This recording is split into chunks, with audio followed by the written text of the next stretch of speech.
What up, Kevin Nagandi with you, Perk and Vince as well. And the shocker of the night, it is no doubt an upset. No one expected this. No one in Philly. Celtics, Sixers, Boston up 1-0 in the series. Jaylen Brown going for the shot. It's blocked. The Celtics get the rebound. Jason Tatum there. He had 19 and 14 rebounds. They cut the deficit to 4. The difference in this game, though, Perk, what did you see?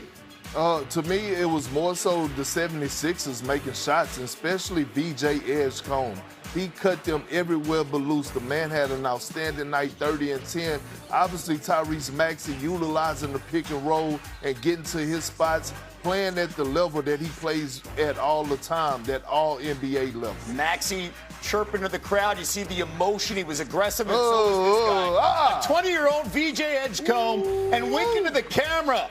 Edgecombe had 30 points and 10 rebounds. Sixers up by 13. Then Maxey, blowing by Derek White. And talk your talk, man. You deserve it. Sixers go up by 16. Maxey again shaking the defender. He had 29 points, 9 assists. And the Sixers, they win 111-97. They steal game 2 as the series is tied at 1 apiece. My goodness, a stunner at the Garden. We know the Celtics are a volume shooting team from deep, but last night Boston missed 37 threes, second most misses in a playoff game in team history. They missed 26 open 3 shots and only made just one single 3-point shot over the final 3.5 minutes of the game. Back here with Vince and Perk. Was this really just a bad game here for the Celtics or a bad sign for Boston in the playoffs? Yes. Yes, that's the answer. The answer is both, because here's why.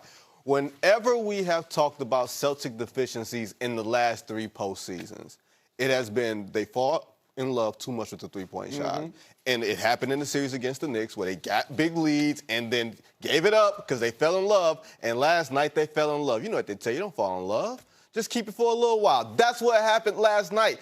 Perk, you have had your criticism of the Celtics. You cannot give up 50% shooting from 3 and then take 55% of your shots for 3-point range. You got to have some diversity in your offense. The Celtics did not last night, and that can come back to bite them next round. He doesn't seem concerned. You know why? Because Vinny and I just met in the hallway. We've been working together over this past season virtually. I saw him. I gave him a hug. I said, you know what? I'm going to love on you today. And then all of a sudden he come with this nonsense, talking about a bad sign. It's not a bad sign. It's a bad game. This system is proven. They won a championship on this system of shooting a lot of 3-point shots. You don't overreact to this. This is what they do. And the next night, they could come back, and all of a sudden, they back to normal. This is the Joe Mazzulla system. He's going to live by the 3, die by the 3. Here's my concern about the game last night. VJ Edgecombe, Tyrese Maxey, 59 of the 111 points. The defensive side, the Celtics are known for what? 2-way players. Jaylen Brown, Derek White, Tatum. Where were you guys at defensively? That's the real question mark. But I'm not overreacting. It was just one bad game. I want to make sure we give some love to the Sixers, especially VJ Edgecombe. Of course you do. It's important. As expected. It's important. As expected, Kevin. No, there's a reason why.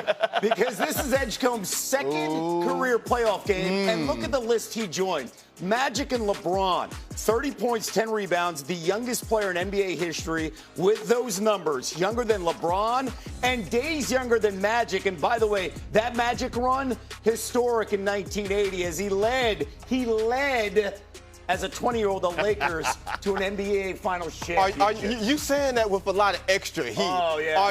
He broke my heart in Game 6. He broke my heart in Game 6. What he did with Kareem hurt. Edgecombe, though, was fearless. And Maxey's been waiting for a guy like that who's fearless with him on the court.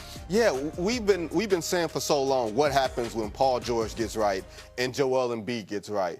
I think they should be ready to turn the page. This is their backcourt of the future. This is the way that they should be playing, with speed, with three-point shooting, and the energy that VJ Edgecombe plays. He's not scared. He didn't walk into that building last night winking at the camera and feel intimidated. I'm going to talk about the Celtics and everything else, but he played extraordinarily well last night. Well, look, I'm going to take it a step further. It's not just their backcourt of the future. This is their two franchise guys going forward. for VJ Edgecombe as a youngster to go into that environment in Boston and have that type of night, yeah, he had 30, but he also had 10 rebounds, which was crucial as well. And led by the energy of Tyrese Maxey. Oh, yeah, He's got a little Robin next to him, and Joel Embiid was watching that game. We'll see. These youngsters, NBA analyst Kendrick Perkins is back with us now. Perk, let's talk about the Celtics coming off this loss. What concerns, if any, do you have for this team after seeing the way Philly kind of punked them in Game 2? Well, look, I want to come on here and I want to criticize Joe Mazzulla offense, and I want to talk about how the Celtics just kept jacking up threes and how they went 13 for 50 from the three-point line. But I can't, because their system is proven that it can win the championship. But I'm going to look at the defensive side of things and say, where are all the elite defenders, a la Derek White, Jaylen Brown, Jason Tatum, guys that defend at a high level? Because, like you said, VJ Edgecombe came in there and cut them everywhere but loose. Him and Tyrese Maxey, 59 of 111 points. That's not the Celtics' identity. I know we praise Joe Mazzulla for his offense, but the Celtics has been one of the best defensive teams in the league this season. And in Game 1, they put on a defensive clinic. I expect them to bounce back. I expect VJ Edgecombe to be more in the scouting report, and Joe Mazzulla will have a game plan come Game 3 that's going to limit VJ Edgecombe and Tyrese Maxey, that's going to make others try to beat them on the Philadelphia 76ers.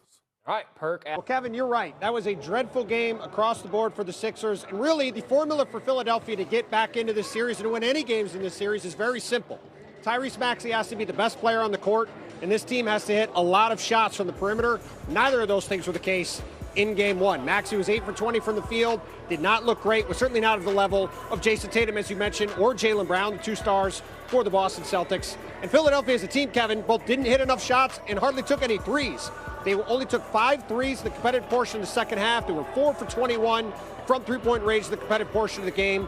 And overall, the Sixers were just 8 for 37 on jump shots in Game 1. That was their worst jump shooter performance of the season. So Nick Nurse, from the end of last game to his pregame availability today, said the focus is to get a lot more threes up, to be a lot more aggressive, look something a lot closer to what the Sixers looked like in their victory over the Orlando Magic at home in the play-in game last Wednesday. And if they can play with that kind of aggression, if Tyrese Maxey can be the best player on the court, they at least give themselves a chance to even up the series at a game apiece going back to Philadelphia. And meanwhile, speaking of back in Philadelphia, that is where Joel Embiid is. Kevin, he started a strength and conditioning program yesterday, coming back from that emergency appendectomy he had at the end of the regular season. Still less than 2 weeks out from that surgery. His status going forward in the series remains unclear, but certainly the Sixers would love to get a win tonight, even the series up, and go back home and see when or if they'll be able to get their superstar center back on the floor. They certainly need the big fella, especially inside. Hey, just don't lose by 30-plus points. Tim Bontemps.